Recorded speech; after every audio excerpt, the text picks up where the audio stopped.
안녕하십니까. 임철순TV의 임철순입니다. 여러분들의 성원에 힘입어서 구독자가 1000명을 돌파하였습니다. 진심으로 감사드립니다. 앞으로 이 채널이 더욱더 좋은 채널이 될 수 있도록 최선의 노력을 다하겠습니다. 오늘 시간은 한국 경제 현황과 미래에 대해서 살펴보도록 하겠습니다. 여러분들이 궁금해하시는 금리, 환율, 경제 성장률, 고용, 개인이 준비해야 될 사항을 이야기하고자 합니다. 이 영상 끝까지 봐주시기 바랍니다. 경제 자기관리 전문 채널 임철순TV. 오늘은 한국 경제 이렇게 될 것이다 라는 내용으로 한국 경제의 현황과 미래를 살펴보겠습니다.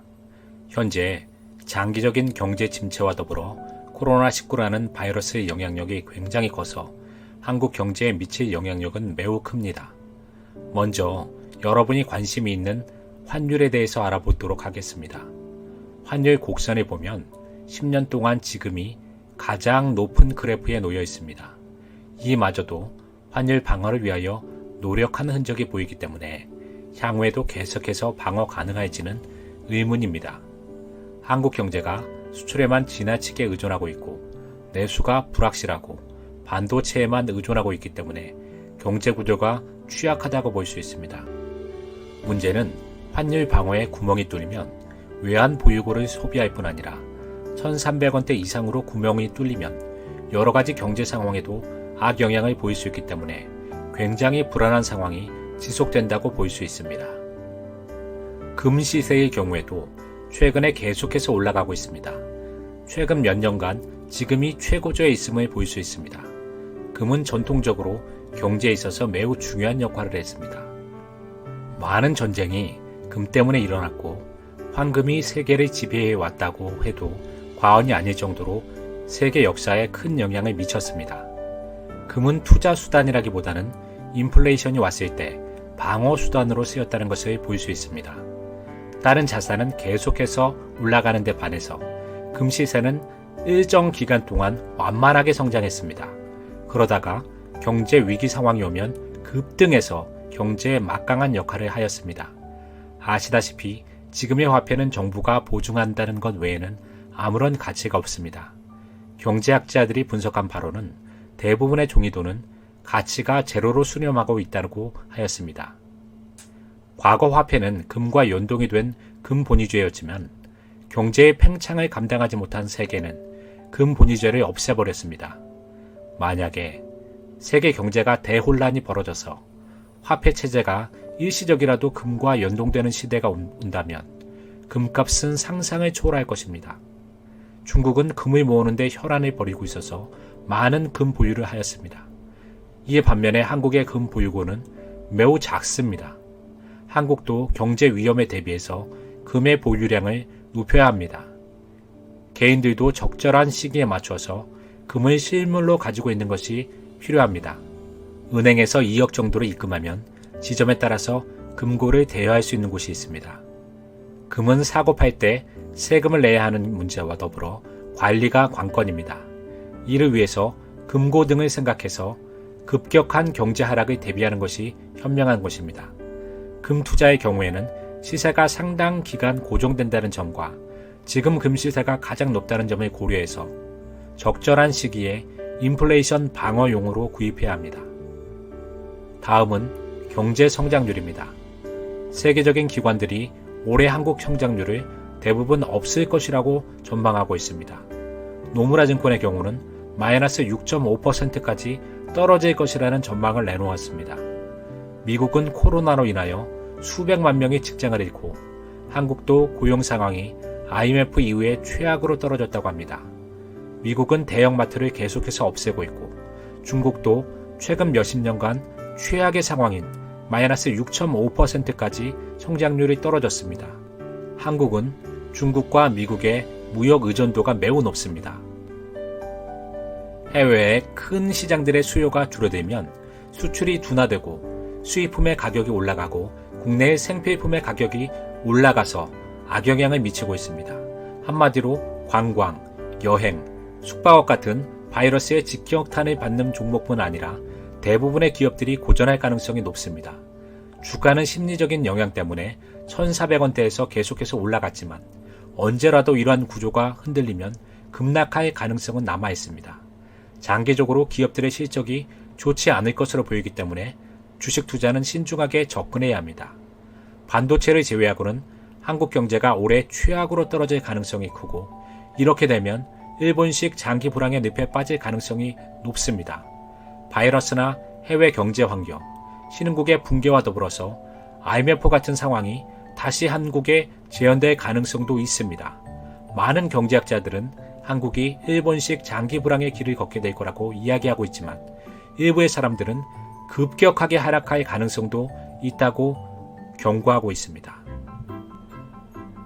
다음은 인구 구조의 변동입니다. 인구 통계학적으로 보면 사회가 어떻게 변화될지, 어떤 사업이 자유될지를 객관적으로 분석할 수 있습니다. 일본이 장기 불황에 빠진 가장 큰 요인 중 하나는 15세부터 64세까지의 생산 가능 인구가 현저히 줄어들었기 때문입니다. 한국도 마찬가지입니다. 한국은 세계에서 가장 빠르게 초고령화에 진입했습니다. 생산 가능 인구가 떨어지고 있는 시점에서 미래 세대가 지어야 할 부담감은 상상을 초월합니다. 국민연금 고갈과 건강보험 고갈 등 공적 자금의 고갈은 우리 사회에 엄청난 충격을 줄 것이 분명합니다. 여러분도 아시다시피 공적 자금의 고갈은 이미 기정사실화되었습니다. 그 시기를 얼마나 늦추는가가 관건이지만, 이러다가 10대에서 20대의 젊은 세대가 사회의 중심축이 되었을 때 세금 부담이 지나치게 높을 수 있는 악순환의 고리로 나아갈 수 있습니다. 초고령화가 되면 내수는 줄어들고 건강과 의료, 건강보조식품과 같은 고연령층에 맞는 산업은 성장하지만 세계 경제의 핵심이 될 수 있는 AI나 첨단 산업에 대한 국내 수요가 다른 나라에 비해서 줄어들 수 있기 때문에 이러한 산업에 대한 발달이 늦추어질 수 있습니다. 인구 구조상 장기 불황에 접어들 수 있는 것이 한국입니다. 이러한 상황을 돌파하기 위해서는 브랜드를 높임으로 인한 고수익 전략, 로봇 등 생산 효율 향상 등 다양한 방법을 생각해 보아야 합니다. 다음은 물가와 부동산의 흐름을 짚어보겠습니다. 현재 한국의 부채는 1,750조가 넘었습니다. 이번에 긴급 재난지원금과 같이 코로나로 인한 각종 공적 자금을 계속해서 쏟아내기 때문에 그 규모는 계속해서 커질 것으로 보입니다. 개인적으로 이번 전국민 긴급 경제지원금은 잘한 결정이라고 생각합니다. 이렇게 어려울 때는 국민들에게 지원금을 주어서 생활에 도움도 주고 소비에도 도움을 주는 정책이 맞다고 보기 때문입니다. 한국의 부채 중에서 상당 부분은 부동산과 관련되어 있습니다. 한국의 부동산의 흐름은 양극화가 더욱 심하게 나타날 것이라고 합니다. 일본처럼 동경과 신도시의 가격은 천정부지로 차이가 날 뿐 아니라 신도시의 일부는 아예 사람이 살지 않아서 유령 도시도 있다고 합니다. 한국도 초고령화가 진행되고 인구가 점점 감소하고 있으며 1인 가구의 비율이 상당히 높아지고 있기 때문에 부동산의 경우에도 도심의 주택의 수요는 더욱 커질 수밖에 없고 서울에 있는 땅은 더욱 수요가 있을 것으로 보입니다. 문제는 신도시의 경우는 계속해서 짓고 있기 때문에 어느 시점에 가서는 성장 동력이 떨어지고 인구 공동화 현상이 나타날 수 있습니다. 서울과 지방, 서울과 외곽 지역의 양극화, 지방 내에서도 핵심 지역과 외곽에 있는 곳은 양극화가 나타날 것입니다. 부동산의 수요도 소형 평형의 강세는 여전히 유지될 것으로 보이고 세금이 과도하게 책정되었기 때문에 전세가 없어지면서 점점 월세로 바뀔 것으로 보입니다. 집주인은 과도한 세 부담을 줄이기 위하여 그것을 세입자에게 전가하고 세입자들은 서울에서 외곽으로 밀릴 가능성이 있습니다. 부동산 중에서 건물이나 오피스텔 등의 수익성 부동산은 경기 침체가 오면 급락할 수 있기 때문에 이런 곳에 투자하실 분은 신중하게 접근해야 합니다. 다만 토지와 같이 근간을 이룰 수 있는 것은 적절한 기회가 된다면 투자하는 것도 나쁘지 않은 선택이라고 봅니다. 물가는 생필품과 수입품의 경우가 올라갈 것으로 보이고 실질적인 수입이 줄어들기 때문에 피부적으로 느끼는 체감 물가는 훨씬 클 것으로 보입니다. 이를 종합해 본다면 한국 경제는 일본식 장기 불황의 모델을 따라갈 가능성이 높지만 경우에 따라서는 급격한 경제 하락에 대한 대비를 개인적으로 해야 합니다. 이에 대한 대책은 경제 위기에 대한 동영상에서 이미 언급하였기 때문에 핵심 내용 4가지만 정리하겠습니다. 먼저 달러 투자와 금 투자를 자산 중 일부는 가지고 가자입니다. 달러와 금 투자의 경우는 시세 차익을 본다는 생각이 아니라 경제에 위험이 왔을 때 대비할 수 있는 수단으로 생각하고 장기적으로 바라봐야 합니다. 지금 금 시세는 최고이고 달러도 지난 10년간 최고조에 있기 때문에 적절한 시기를 선택해서 진입한 후에 경제 위기 전까지는 웬만해서는 찾지 않는다는 생각으로 묵혀야 합니다. 한 번에 돈을 넣기가 어려울 경우에는 매월마다 일정 금액을 이러한 것에 분산 투자하는 것이 필요합니다. 두 번째는 자산 중에서 핵심 자산만 남기고 쓸데없는 자산은 정리한다입니다. 부동산도 여러 개를 가지고 있다면 핵심적인 것만 남기고 나머지는 현금화해야 합니다. 자동차도 몇 대가 있으면 핵심적인 것만 가지고 있고 나머지는 정리하는 것입니다. 취미생활 등으로 쌓아둔 자산을 최소화하고 핵심 자산만 가지고 움직일 때입니다. 기타 자산을 정리하고 현금으로 바꾸어서 가지고 있어야 하며 이 중 일부는 달러나 금 투자와 같은 곳에 투자를 하는 것이 바람직합니다. 세 번째는 소비 습관을 바꾸어야 합니다. 주변을 의식하는 한국인의 습관 때문에 필요하지도 않는데 외제 차량을 구입하거나 쓸데없는 소비를 줄이고 합리적인 소비를 하는 것을 습관화해야 합니다.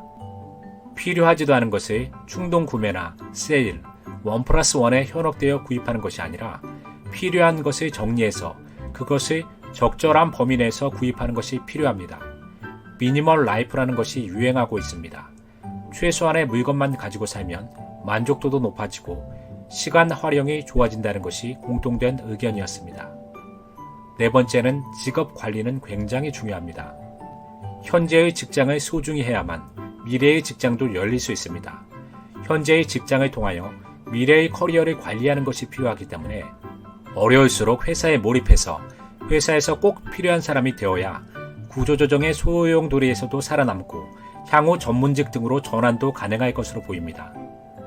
오늘은 한국 경제 이렇게 될 것이다 라는 주제를 가지고 이야기를 나누어 보았습니다. 이 영상을 들으신 분들은 어떠한 상황이 오더라도 당황하지 않고 현명하게 대처하실 것이라고 생각합니다. 영상이 유익하셨다면 구독, 좋아요, 알림 설정 부탁드리겠습니다. 감사합니다. 구독과 좋아요, 알림 설정 부탁드립니다.